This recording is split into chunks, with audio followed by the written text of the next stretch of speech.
会社は回らない。カオスと化した日本の職場を救うべく、あの最強の派遣社員が帰ってくる。ご時給の分をしっかり働かせていただきます。新水曜ドラマ「派遣の品格」4月15日夜10時スタート。なんか嫌なことあった？なんでわかるの？まるでいいんだけど、レモンを絞ったような幸せ。サントリー天然水スパークリングレモン。でももう忘れた。私の糖質制限もここまでか。大丈夫、終わってませんよ。ダイエットさあ、おにぎりをプラスして。続け、糖質制限美味しい糖質対策レモンプラス。さあ、続いては今週からの新企画、日本全国マイモンジャーニー。今回は千葉県です。ジャーニースタート。いただきます。おはようございます。今日は屏風ヶ浦からスタートしたいと思います。見てください。うわー、どこまでも続く断崖。迫力すごいですね。そして今日千葉県で食べるうまいものはこちら。金目鯛。今回マフィンが選んだ水草を埋め込んでるときどうやって埋め込んでる？浮いてこないように。ただ入れてるだけ。浮いてこない。さっきテレビでやってた。あれ、クリップあるでしょ。真ん中こう切れ目の入ったやつ、よくパンの口とかについてるやつ。あれのに草を挟めて、でそれごと埋めてやるんだって。そしたら浮いてこない。専用の売ってんだって。水草浮いてこないっていうそのプラスチックのクリップが。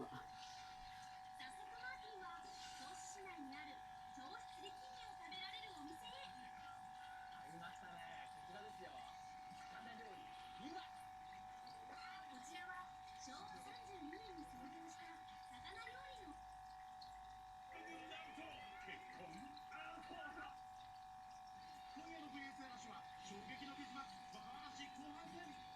新月9ドラマ「スーツ2チーム」と山引最弱をめぐって熱き戦い。果たして一番弱いのは誰だ？今夜のアンビリバボースペシャル。突然無謀に見つめて帰って何もし家族誰一人信じてくれない。明日あなたの身にも生きるかもしれない。現代の日本で本当にあった今日、今夜7時57分。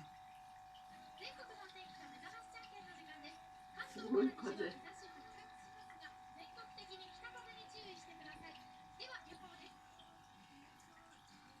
北日本や北陸はお昼頃まで雨や風が強く横殴りとなりそうです。現在岩手に洪水警報が出ています。ご注意ください。晴れる関東から西も北風が強めです。気温です。北陸から北は昨日より大幅ダウン。各地季節外れの陽気は収まります。関東から西は昨日と同じか上がるところがほとんどです。それでは目覚ましじゃんけん4戦目です。目覚ましじゃんけんタイム。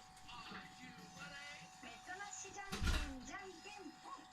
私はチョキを出しました。今日で新生活も2日目ですね。まだまだ不安なことあると思いますが、今に新鮮な気持ちを楽しんで頑張ってください。はいと無理せずにいきましょうね。さあ、今週は抽選でクノールスープグランデを50名様にプレゼントいたします。また先週のプレゼントの応募は今日までです。それではエンドニュースです。ボーリング場などのレジャー施設を展開するラウンド1は新型コロナウイルスの感染拡大を踏まえ、今日から今月10日まで東京と大阪の全店舗を臨時休業します。営業再開は11日の予定ですが、状況を見て判断するとしています。それではでは占いです。今日最も良い運勢なのは蟹座のあなた。やったー、伊藤さん。長引いていた問題が解決しますので、自分にはない長所を持つ人と協力してください。ラッキーパーソン、受賞経験だそうです。1を取れない悩みが解決できました。よかったです。2位のさそり座の人、周囲からの注目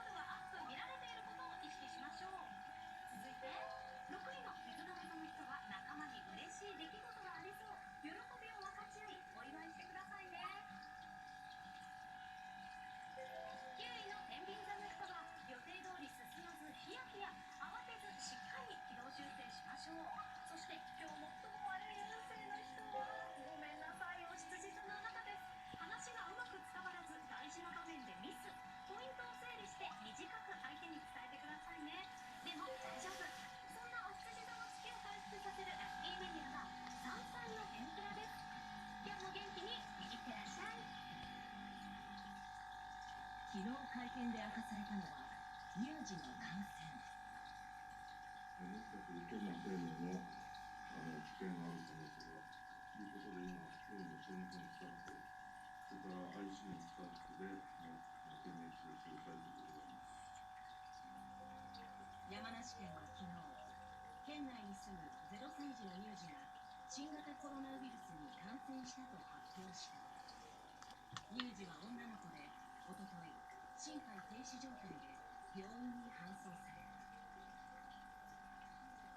肺炎が疑われたため、PCR 検査を実施したところ、陽性と確認。感染経路は分かっていないという。その後、乳児の両親にも PCR 検査が行われたが、陰性だったという。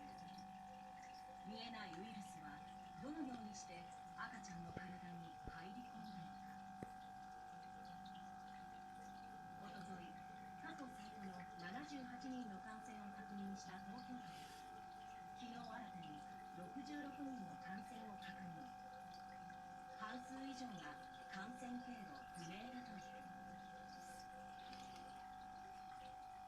まだまだ感染爆発、重大局面という認識、皆さんもむしろ強くお感じになっているのではないかと思います。また昨日は国内で新たに265人の感染が確認され、1日に確認された人数としてはこれまでで過去最多を更新。クルーズ船を除いた国内の感染者数は2477人になった。まずいつも状況分析ですが、大事なことは都市部を中心に感染者が、急増しているということだと思います。政府の専門家会議も危機感をあらわにした。若者だけじゃなくて、むしろ年配の40代、50代の人たちも実はクラスター感染に関与しているということが分かったんです。この戦いはもう全世代で、お互い守り行動する必要があるということがポイントだと思います。すべての世代が危機を迎えている。厳しい口調で会見に臨んだのは専門家会議の尾身茂副座長。この我々からの市民への皆さんへのメッセージが十分届かなかった、あるいは十分理解されなかったということが一点あります。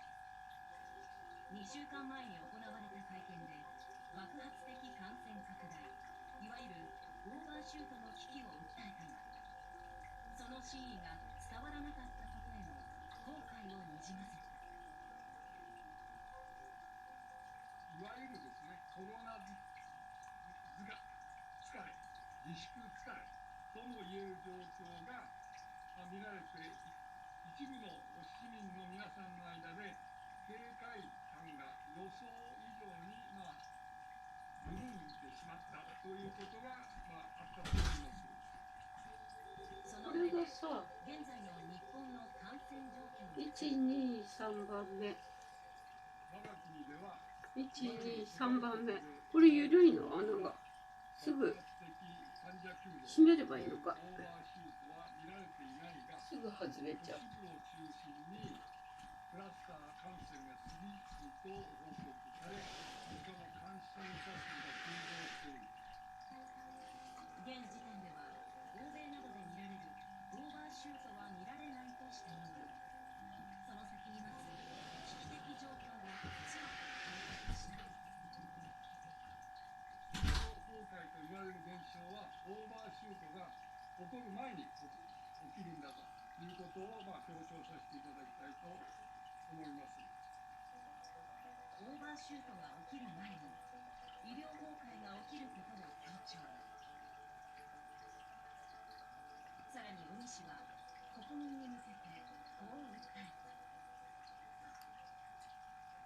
法律で義務化されていなくともですね、3つの密が重なる場所を徹底して避けるなど、社会を構成ししている一員として自分そして社会を守るためにそれぞれが役割を果たしていこうではないか、いきましょうというのが我々の最後のメッセージです。一方、政府に対し緊急事態宣言を求めている日本医師会は医療危機的状況宣言という状況だろうと思います。医師をはじめ医療従事者が新型コロナウイルス